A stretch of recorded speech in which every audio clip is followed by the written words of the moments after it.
I know we're still a month and a half away from signing day, but when this last month happened, do you have like a message to the class, or has it been tougher than you thought to try to maintain what you got? No different message. You try to use when you're selling yourself and you have no track record, you're trying to sell what you've accomplished in the past. I mean, you have some kind of a track record, good or bad, whether it's coaching a position, it's coaching a unit, being a part of experiences, and so you continue to nurture that. The biggest thing is you build relationships, and at the end of the day, when in the recruiting world, it never stops. When a guy commits, people are still going to try to recruit people, and sometimes guys they change their minds. That's their right. That's part of the process. You don't like it when you're not on the right side of it, but you're always checking the temperature of the water to see if, all right, this guy I'm not sure about. So you're really doing that from the get-go. Like, this guy committed, but I'm not sure for whatever reason. Maybe it's where they're located, family support or not. Sometimes you get maybe a parent that's looking at it, maybe more in an agent role as opposed to somebody going to take the baton from us, and they got to help my son grow from boyhood to manhood.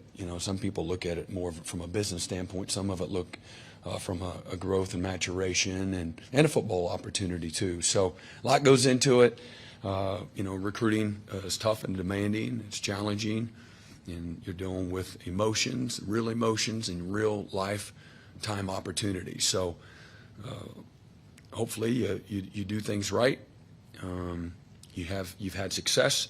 You got people that are effective communicators and relationship driven and hardworking. You'll be on a really good, strong side of it. And every once in a while, things don't go your way. I don't ever lose sleep over somebody that we never had that was supposedly lost. If they come here in this program and they go on that field for us, and then they leave, then that's somebody that we lost.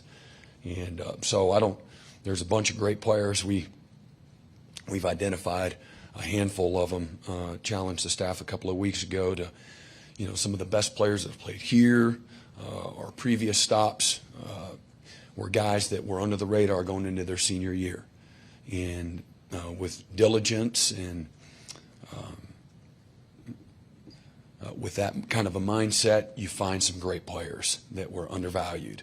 I think more now than ever, there'll be more and more players that are overlooked for a lot of reasons. Number one is because everybody's in such a hurry to get to the next class, the 24 class, the 25 class, now the 26 class. Some of the schools are in the 27s. And you only have so much time in a day. And what about that 23 guy that just had his first 4 games or his last 4 games? You saw him, 6 months ago, and he was 6'1", but now he's 6'3.5", but you don't know because you stopped recruiting him. He didn't meet the measurables or what have you. Again, there's a million different things, or some schools are, hey, all right, we didn't identify anybody in the 23 class from, say, last time we offered people was in the summer, and now we're not watching any of the fall. And I'm not saying that this is the game plan, but it's a byproduct. Now they're trying to identify who might be in the transfer portal, who will be, or we're going to save these 5 spots for portal guys, and we're moving on to the 24 class. And then when the portal names get in there, that's what we got. We got to get a tackle, we got to get a receiver, whatever it is.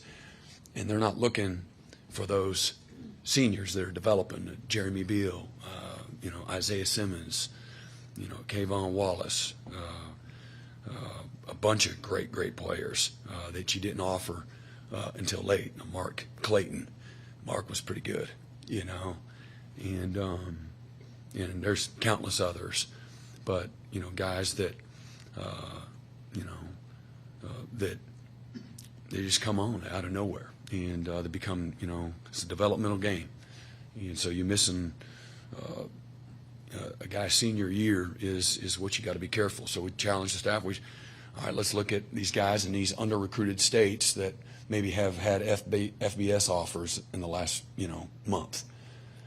That's one way to try to cut to the chase, find a shortcut to find guys, and go from there. Start watching and evaluating, and don't worry about the popularity contests. Find out if these guys can play, and find about the intangibles and all those kind of things. So I love that. I think that's exciting. I think that's not real quote unquote sexy, but I think that a portion of your team every year needs to be built from that, and we got to be mindful, and I got to do a great job of protecting that part of our program. And instead of chasing a guy that's been committed to 3 schools since August, that has a commitment issue, obviously he'll have that same commitment issue when he comes, and things don't happen easy and quick for himself.